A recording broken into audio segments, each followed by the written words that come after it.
पृथ्वीराज हरिचंदन प्रतिक्रिया रखुंट शुणा बीमार जो कि 85% पर्यंत बीमा राशि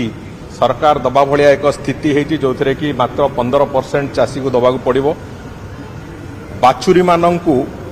खाद्य तांकर सुषम खाद्य केमती जोगे दिज्व बाछुरी मानकर जो तांकर प्रॉपर ग्रोथ है आगामी दिन में तांकर प्रोडक्टिविटी बढ़िबो से दृष्टिकोण बाछुरी मानकर खाद्य बाछुरी पालन जो माने समवाय चाषी जो माने अच्छंती सेमानंकु लीन पीरियड रे तांकु सहायतार घोषणा दुग्ध उत्पादन जो संगठन गुड़िक जो माने अच्छंती तांकु सहायता कथा एवं ओमफेड को आहुरी सशक्त करने पई आउ किछि योजना तार आर्थिक बराद से कथा भी आलोचना हेची एवं विशेष करिकी फडर चाष पई जो घास गाई मानक पई जो फडर चाष होगा कथा फडर चाष पई भी विभिन्न प्रकार इंसेंटिव इत्यादि ए सब कथा को नहीं गोटे कम्प्रिहेन्सिव योजना संपूर्ण रूपे गोपालन एक कम्प्रिहेन्सिव योजना राज्य सरकार एक ओडिशा दृष्टिकोण देखा गले ये एक ऐतिहासिक योजना हम एवं एथिरे वास्तव में ग्रामांचल रे गोपालन पई महिषी पालन पई एक व्यापक क्षेत्र प्रस्तुत करिवो जहाँ फल ग्रामांचल रोजगार वृद्धि पई जो योजना आरंभ होईची ये निश्चित भाव में ग्रामांचल रे रोथिबा लोक मानकर रोजगार वृद्धि पई एक व्यापक रास्ता तैयारी करिवो एवं स्पष्ट भाव में रोजगार वृद्धि पई एक सक्षमतार जो रास्ता से रास्ता तैयारी करिवो तेणुकर ये योजना रे 5 वर्ष रे आगामी 5 वर्ष भितर 1423 कोटी टंकार एक इनसेंटिव एवं अन्य क्षेत्र में से सहयोग राशि चाषी मानू दबा तांको प्रोत्साहन करने जो प्रोत्साहन राशि ताको दबा एतिपाई आज से बाबद चर्चा आलोचना हैला परे ताकू कैबिनेट अनुमोदन मिली एवं खूब शीघ्र योजनार पूरा रूपांतरण हम एवं आगामी दिन में जो कथा मु कहूँ ग्रामांचल चाषी मानू दुग्ध चाषी जो माने एवं आगामी दिन जो माने दुग्ध चाष करने को गोपालन इत्यादि इत्यादि करने को चाहिए सेमानंकु व्यापक संख्यार सहायता मिलिबो एवं व्यापक भाव में तांकु केवल प्रोत्साहन मिलुनी प्रोत्साहन सहित सुरक्षा सहित इनसेंटिव्स एवं ता सहित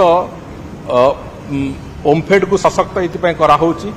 जे तांकर विक्रय क्षेत्र रे भी दुग्ध विक्रय क्षेत्र रे तांकु सहायता जोगे देवा पई जहाँ जहाँ आवश्यकता अछि सबु दिग को आखि आगे रखा है कि एक ऐतिहासिक योजना प्रस्तुत होइछ एवं ताकु आज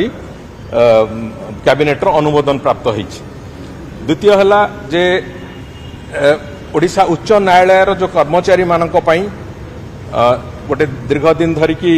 मान्यवर हाईकोर्ट कर सेतिपई थिला तांकर अनुरोध थिला ओडिशा प्रदेश रे सरकार ताकू सेमिति की थिला से अवस्था रे तांकर सेठी 550 वाटर स्टाफ क्वार्टर्स स्टाफ मानक पई जो कथा से माने अनुरोध करथिले स्टाफ क्वार्टर्स 550 स्टाफ क्वार्टर निर्माण पई से बाबद रे भी आज कैबिनेट रे निष्पत्ति हेची जे से स्टाफ क्वार्टर 30 मास भितरे ताकू शेष करिकि से ताकू हैंडओवर करिया पई हाईकोर्ट को एवं तृतीय कथा थिला जो साधारण बंटन व्यवस्था जो टारगेटेड पीडीएस सेतिरे जो किछि प्राइवेट डीलर्स रहिचंती जो माने सेमानंकर जो विभिन्न समय रे तांकर परिवर्तन करा जिवो उच्छेद करा जिवो ए जो प्रक्रिया थिला से प्रक्रिया को आउटिके अनुध्यान करा जाउछ एवं तांकर जेहेतु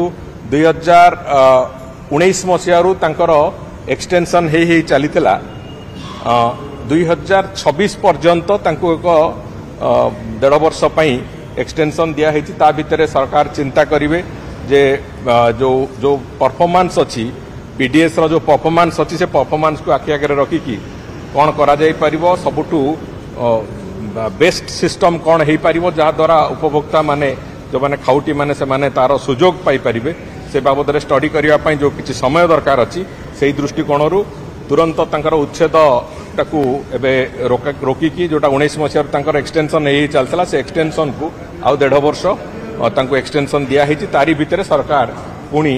पब्लिक डिस्ट्रीब्यूशन सिस्टम जो प्रोसेस रे अछि से बाबद रे पुणी चिंता करछन्ती एवं से बाबद रे पुणी परवर्ती निष्पत्ति निया जिवो किंतु वर्तमान पई जो डीलर माने जे जे अछंती तांकू 1.5 वर्ष पर्यंत तांकू एक्सटेंशन गोटे दिया जाइछि। या बादे आपणकर जो ओडिशार जो सुपीरियर न्यायिक सेवा जो माने आपणकर सीनियर जज जो माने अछंती एवं ओजेएस रे जो माने जो जुडिशियल ऑफिसर्स अछंती तांकर गोटे नियम रे संशोधन कराई जो कि तांकू गोटे लिमिटेड कॉम्पिटिटिव परीक्षा दबाकू पड़िबो परवर्ती पदक्षेप को जीवा पर्यंत। तेणुकरी से बाबद रे एक संशोधन नियम आसीची एवं ता बादे आउ जोड़िए विषय जो कि विशेष करके आम जाचे जे विधानसभा एडजर्नमेंट हेले से भी गोटे कैबिनेट रो अप्रूवाल आसे सेठी अछि एवं आउ शेष होउची जे एक हमर स्टैटिस्टिक्स रो जो परिसंख्यान रो वितरण तथ्य वितरण नीति उपरे एक अमेंडमेंट हेची से अमेंडमेंट को नहीं कि भी आज कैबिनेट मोहर लगैचंती। एणुकर ये सबुगुड़िक आज 7टी जो एजेंडा थिला से 7टी एजेंडा तारी उपरे आज कैबिनेट मोहर लगैचंती। एतिरे सबुठु गुरुत्वपूर्ण आम पई थिला आज जोटा मुख्यमंत्री कामधेनु योजना से बाबदर एक स्पष्टता भी मु आपन आगे रखिली। आज कैबिनेट ये जो 7टी योजना आज से ताकू पारित करिसंती एवं से योजनार कार्यान्वयन जो हवा कथा तार कार्यान्वयन यथा समय हम।